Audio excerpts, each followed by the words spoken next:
Falling short. Issues of Uncle J. Babes, please stop butchering my favorite song, laughed Missy as I sung along to Whitney Houston's I Will Always Love You while driving her home after a night out at the movies. Haters gonna hate, I responded jokingly. Poor Whitney.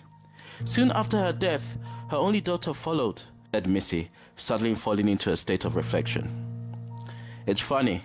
Growing up, people like Whitney Houston, Michael Jackson, Heavy D, Tupac, Biggie, Left Eye were these larger-than-life characters that I'd never even considered being touched by death.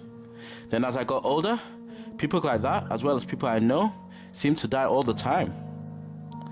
The Bible wasn't lying when it said we aren't promised tomorrow. For real. Such a reality forces you to ask the question, what should we be living for? Especially when taking into account this life has an expiry date. That's why the Bible asks, what does it profit a man to gain the whole world but lose his soul? We as people store up money, accolades, and what we perceive to be power only to eventually face death anyway. That's why the Bible talks about storing your treasures in heaven where rust and decay can't reach it. Gosh, to face the reality of death without fear of the Lord is to embrace some form of insanity. Episode 12. Death. It's funny because I can't really think of a time when I wasn't aware of the concept of death. From a very young age, I was not only aware of death, but I was also aware of the afterlife, as I even remember looking at a leaflet that explored the reality of hell between the ages of 4 and 5. Having said that, for the longest time, death was a distant thing to me, and the closest I ever really got to death was watching fish die in my uncle's aquarium. Other than that, it was stuff that happened in cartoons, movies, or to strangers. Then, as I got older, it started to creep more and more into touching distance of what I would normally describe as real life. My first and close encounter with death was with an elderly houseman who served as my uncle's Maygard. He died when I was around 11 years old. I then had an uncle who served in the army who passed away around the same time. My uncle's Maygard wasn't really friendly, and my soldier uncle was practically a stranger to me, so their passing didn't pluck at my heartstrings. The first time the reality of death smacked me in the face was when a classmate of mine died in the 8th grade. Her name was Okpayemi Clark. She went home sick, which wasn't really any news as far as we students were concerned. The next thing we knew, she had passed away. This made death very real to me, as this was someone I had spoken and generally socialized with. Now she was gone. Yet the movie that was my life still kept going, without an outlandish story arc justifying her being resurrected to life like in so many fantasy adventures I had read or watched. As I adventured through my teens, I would hear of classmates passing away, and the reality of death was one I could no longer ignore. In the 11th grade, as a student in London, I remember the whole year group being told that our classmate Guidance was shot outside a nightclub. I hardly knew him as I was relatively new to the year, but I remember him being very excited about a Snoop Dogg album I brought into school, not long before he died. Even though on a personal level, it didn't frequently make an appearance, death started to become more and more familiar. Working within the field of education, hearing teenagers tragically die from being stabbed almost became the norm. The saddest stories for me were the ones that involved a good kid simply being in the wrong place at the wrong time.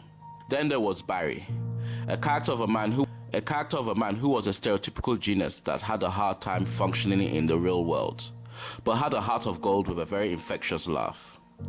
He used to help out with an evening youth service I used to lead in my early 20s.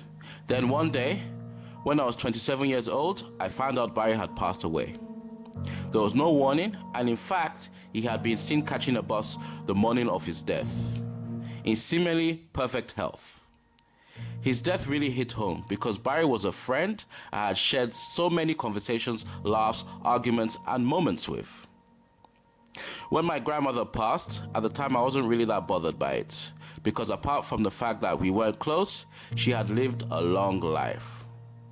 However, when my cousins Kemi and Bolaji Fini passed away, I didn't know how to feel. At first, I honestly felt nothing. Then I felt guilty for feeling nothing. I wonder whether I secretly hated them for torturing me for many years. Then I wondered if they abandoned the mindset, which made them monsters to me for a long time, as hell is a very real place. Then I began to think of the hurt they must have gone through, which in turn caused them to act so horribly. Then, the futility of holding anyone in unforgiveness became very real to me, as it was clear that ultimately, vengeance truly belongs to God. Then a lot of entertainers from my childhood started passing away, like Michael Jackson, Whitney Houston, Heavy D, Kobe Bryant, and Prince, which is a reminder that death comes for us all, regardless of what one achieves on this earth. The older I get, the harder it is to ignore my mortality, which is why many people adopt the YOLO philosophy and bombard themselves with as many experiences as possible, while others do all sorts of things to extend their lives. In many instances, people don't want to face death, because on a subconscious level, they don't want to face the fact that judgment awaits them after.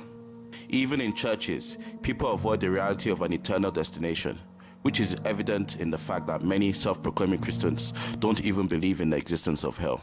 Embracing the salvation of Jesus Christ has definitely given me an eternal perspective, which in turn helps me frequently highlight an end game, in the sense that one may do evil and feel they are getting away with it, and in some cases, the world around them is helping them get away with it, be it in the form of dishonoring people or sexual perversion, but ultimately, everyone will face God's judgment. The only true way to healthily face death is through the salvation of Jesus Christ. And even then, the Word of God tells us to work out our salvation in fear and trembling, as God can't be mocked, for a man will reap what he sows. My anime life, episode 12. Life is the most precious gift given to you. Don't believe me? Then give me your life in exchange for all this world has to offer. Life is so precious. What you do with it determines your eternal destination. Yet every day, people throw their lives away for money, fame, and the illusion of power, as far as typical mortal reasoning is concerned. Being an assassin takes dividing life to another level. For on your way to taking out one life, on average, you will have to take out about 15 more. All being someone's friend, sibling, parent, or child.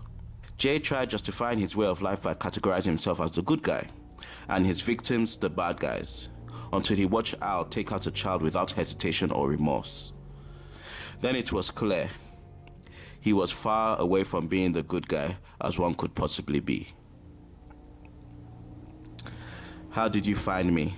asked Oye, after Jay calmly sat beside him on a beach in front of the former king's home. Oye's wealth was beyond many people's comprehension, so having a comfortable retirement off the radar only required him to survive, which he barely did after Hannibal's coup. "Why did you kill my mother?" "Honestly, because I loved her and she didn't love me," replied Oye, who had completely resigned to the telling the truth, no matter the cost. "And me? You were the fruit of the love between her and a man she deemed more worthy than me. I didn't care if you lived or died, so I gave you to the serpent doves and let fate decide," said Oye as he watched Jay get to his feet. "I didn't want to kill her. She forced my hand. After you threatened to take away her child. How could you possibly know that?" "The serpent doves told me well," said Jay, then beginning to walk away. "Aren't you going to kill me?" yelled Oye. "The thing about dirt, you can't physically touch it without getting your hands dirty," responded Jay, then vanishing before the former king's eyes. Falling Short complete series can be found on JOMAJ Studios' YouTube channel. Falling Short is also available in paperback book format or on Kindle. To get your copy, email jomajstudios@gmail.com. That's jomajstudios@gmail.com.